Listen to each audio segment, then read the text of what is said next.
আমি আরো কিছু বলতে চাই। এতদিন চিনুর জন্য আমি চুপ করেছিলাম, মাস্টার দাদাও চুপ করেছিল, কিন্তু আজ আর চুপ করে থাকবো না দাদু। দাদু তুমি যা বললে তাই শেষ নয়। বড় মা আর বড়দা এখানে থেমে থাকেনি, ওরা মাস্টার দাদাকে শেষ করতে চেয়েছিল।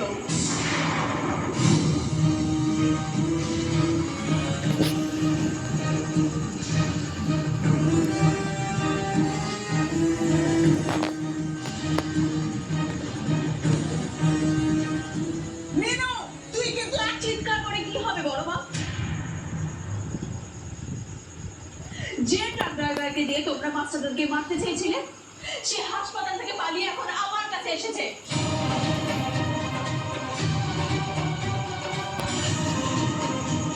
মানে মেজকা ওই ড্রাইভারকে একটা গোপন জায়গায় রেখেছিল, যাতে বড় মারা ওর কোনো ক্ষতি করতে না পারে। তা তো নিজেও ওর সাথে কথা বলে এসেছিল, কিন্তু মুখ্যমন্ত্রী বদলে যাওয়ার পর ওর উপর হামলা চালানোর চেষ্টা করা হয়, কারণ ওই লোকটাই হলো আসল প্রমাণ।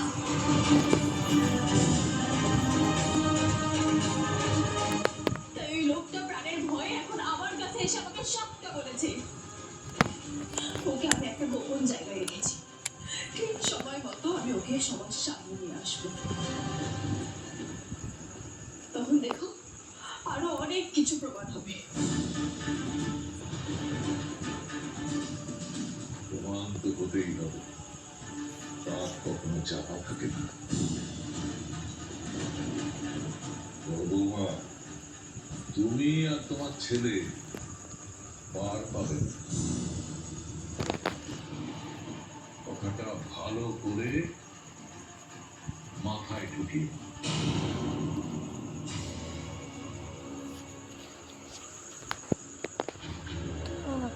এবার তুমি কি করবে মেজে বউ?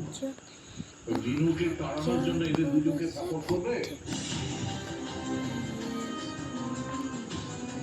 ভুলে যেও না, ওরা কিন্তু তোমার ছেলেকে মেরে ফেলতে চেয়েছে।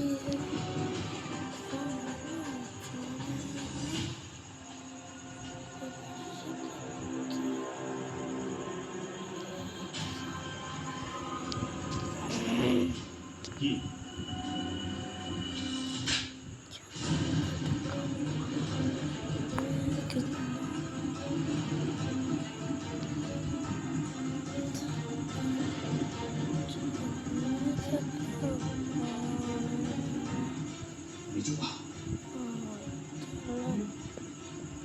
আমার গায়ে হাত তুলবে?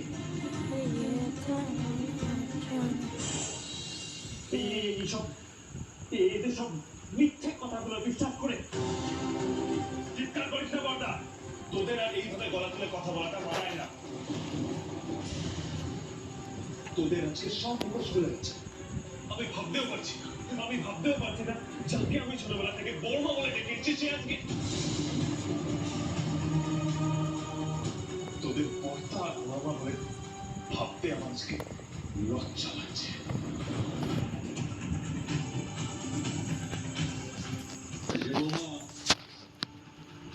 তোমার চোখে যদি ঠুলি না পড়ানো থাকে, তাহলে এতক্ষণে তোমার দাদু ভাইয়ের জন্য তোমার গর্বে বুক ভরে যাওয়া উচিত ছিল। তুমি এমন এক ছেলের মা, যে একটা মেয়ের সম্মান বাঁচাতে এত অপমান সহ্য করে মুখ খোলে।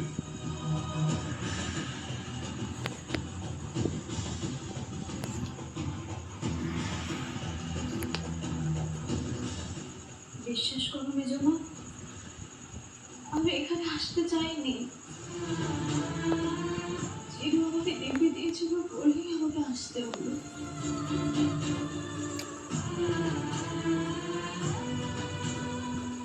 তুমি তো জানো, কেউ আমাকে দিব্যি দিলে সেটা যেভাবে হোক আমি মানি।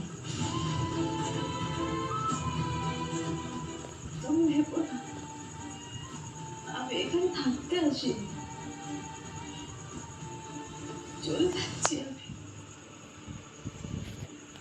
বিশ্বাস করো কিছু